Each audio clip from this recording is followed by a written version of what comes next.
नमस्कार, welcome back. तो New York times की एक रिपोर्ट के अकॉर्डिंग ईरान के सुप्रीम लीडर अयतुल्ला अल खमैनी ने इजराइल पे डायरेक्ट अटैक्स के ऑर्डर दे दिए हैं। जी हाँ, जैसा कि आपको पता है, कल ईरान के नए प्रेसिडेंट मसूद पेजेश्कियन की स्वेरिंग इन सेरेमनी थी, जिसको अटेंड करने के बाद हमास के चीफ इस्माइल हानी का असैसिनेशन कर दिया गया था। वैसे तो अभी तक ये क्लियर नहीं हुआ है कि इनको मारा कैसे गया था, पर वेरियस मीडिया सोर्सेस के अकॉर्डिंग एक एयर स्ट्राइक में ये और इनका एक बॉडीगार्ड मारे गए थे।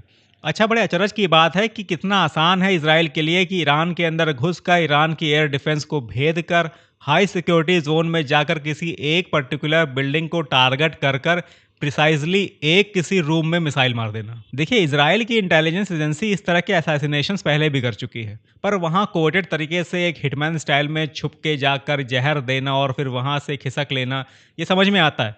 पर ऐसे किसी बिल्डिंग की पर्टिकुलर रूम को प्रिसाइजली टारगेट किया गया है, जहां आसपास और भी देशों के डिग्नेटरीज थे। हो सकता है हमारे नितिन गडकरी जी भी वहीं आसपास 100-200 मीटर की दूरी पर कहीं रुके हुए हों।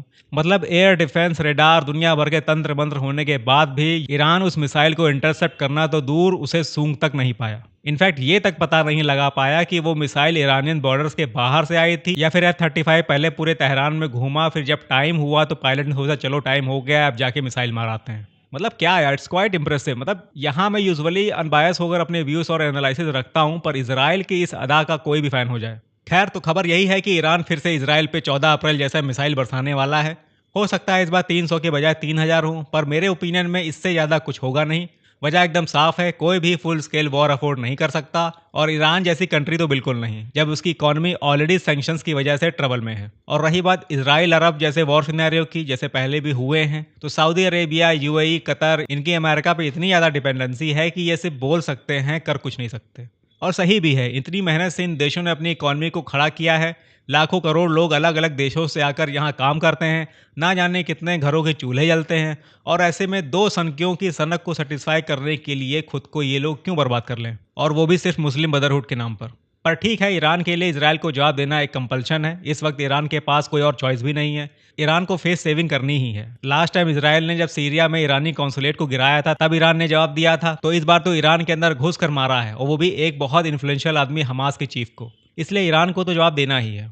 अच्छा, इसके अलावा यहाँ पर एक ट्विस्ट और भी है। लास्ट टाइम जब इजराइल ने ईरान का कॉन्सुलेट गिराया था तो एक्सेप्ट कर लिया था, पर इस बार इजराइल ने अभी तक इसको एक्सेप्ट नहीं किया है। इसलिए ईरान के सामने ये भी एक चैलेंज है कि ऐसे में ईरान अगर इजराइल पे अटैक करता है, तो इजराइल इसे ईरान की तरफ से पहला हमला भी कंसीडर कर सकता है, जो एक एक्ट ऑफ वॉर माना जाएगा। और ऐसे में अगर इजराइल ईरान पे सेकंड स्ट्राइक करता है, तो नो डाउट ईरान इसे संभाल नहीं पाएगा, क्योंकि लास्ट टाइम भी जब इजराइल ने ईरान की 300 मिसाइलों का जवाब दिया था, तो ईरान की एक सिटी अस्फान में घुसकर रशियन S-300 को डैमेज करके ईरान को एक क्लियर मैसेज दिया था कि जब वो ईरान की एयर डिफेंस बैटरीज को डैमेज कर सकता है, तो कुछ भी कर सकता है। और कल वाले असैसिनेशन के बाद इजराइल ने ऐसा करके दिखा भी दिया। इसलिए ईरान को बहुत केयरफुली आगे बढ़ना है। तो फिलहाल के लिए इतना ही। Stay connected for more updates. मैं ऐसे ही एनालिटिकल वीडियोस आपके लिए लाता रहूंगा। जुड़े रहिए हमसे। तब तक के लिए जय हिंद।